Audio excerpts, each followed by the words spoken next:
Hi all, welcome to Blasters arena. അങ്ങനെ Kerala Blasters ഈ ജനുവരി transfer ജാലകത്തിലെ ആദ്യത്തെ സൈനിങ് പൂർത്തിയാക്കിയിരിക്കുന്നു.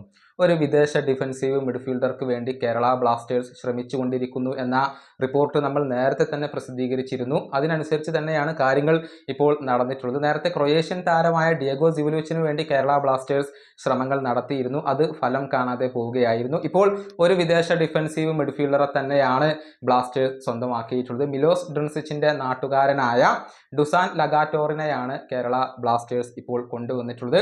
ഒരു ഹംഗേറിയൻ ക്ലബിൽ നിന്നാണ് അദ്ദേഹം വരുന്നത്. ബ്ലാസ്റ്റേഴ്സ് ട്രാൻസ്ഫർ ഫീ നൽകിക്കൊണ്ടാണ് താരത്തെ സ്വന്തമാക്കിയിട്ടുള്ളത്. ഡിഫൻസീവ് മിഡ്ഫീൽഡ് പൊസിഷനിലാണ് അദ്ദേഹം കളിക്കുക. വേണമെങ്കിൽ സെന്റർ ബാക്ക് പൊസിഷനിലും ഉപയോഗപ്പെടുത്താൻ സാധിക്കുന്ന ഒരു താരമാണ് ഡുസാൻ ലഗാറ്റോർ.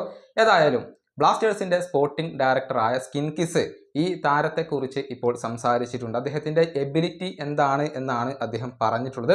അതായത് മിഡ്ഫീൽഡിൽ വളരെയധികം കൺട്രോൾ വരുത്തിക്കാനുള്ള ഒരു എബിലിറ്റി അദ്ദേഹത്തിനുണ്ട്, കഴിവ് അദ്ദേഹത്തിനുണ്ട് എന്നാണ് സ്കിൻകിസ് പറഞ്ഞിട്ടുള്ളത്. അദ്ദേഹത്തിൻ്റെ വാക്കുകൾ ഇങ്ങനെയാണ്: ഡുസാൻ വളരെയധികം എക്സ്പീരിയൻസ് ഉള്ള ഒരു താരമാണ്. മിഡ്ഫീൽഡിൽ വളരെയധികം കൺട്രോൾ ചെയ്യാനുള്ള ഒരു കഴിവ് ഇദ്ദേഹത്തിനുണ്ട്. അത് തീർച്ചയായും ടീമിന് ഒരു മുതൽക്കൂട്ടായിരിക്കും. അദ്ദേഹം കളിക്കളത്തിലേക്ക് ഇറങ്ങുന്നത് കാണാൻ ഞങ്ങൾ ആവേശത്തോടു കൂടി കാത്തിരിക്കുകയാണ്. അദ്ദേഹത്തിന് എല്ലാവിധ ആശംസകളും നേരുന്നു. ഇതാണ് ബ്ലാസ്റ്റേഴ്സിന്റെ സ്പോർട്ടിംഗ് ഡയറക്ടറായ സ്കിൻകിസ് ഇപ്പോൾ പറഞ്ഞിട്ടുള്ളത്. ഏതായാലും ഡുസാൻ വന്നതോടുകൂടി ഒരു വിദേശ താരത്തിന് ക്ലബ്ബ് വിടേണ്ടി വരും. IFT ന്യൂസ് മീഡിയ റിപ്പോർട്ട് ചെയ്യുന്നത് പ്രകാരം അത് അലക്സാണ്ട്രെ കോയഫ് ആണ് എന്നാണ് നമുക്കറിയാൻ കഴിയുന്നത്. ഇനിയിപ്പോൾ മിലോസ് ഡ്രിൻസിച്ച് പുറത്തേക്ക് പോകുമോ എന്നുള്ളതൊക്കെ കാത്തിരുന്ന് കാണേണ്ട കാര്യമാണ്. ഡ്രിൻസിച്ചിന് ക്ലബ്ബുമായി ഒരു ലോങ് ടൈം കോൺട്രാക്ട് അവശേഷിക്കുന്നുണ്ട്. അതുകൊണ്ട് തന്നെ അദ്ദേഹം പുറത്തേക്ക് പോകാനുള്ള സാധ്യത കുറവാണ്. കോയഫ് പുറത്തേക്ക് പോയേക്കും എന്നാണ് IFT ന്യൂസ് മീഡിയ റിപ്പോർട്ട് ചെയ്തിട്ടുള്ളത്.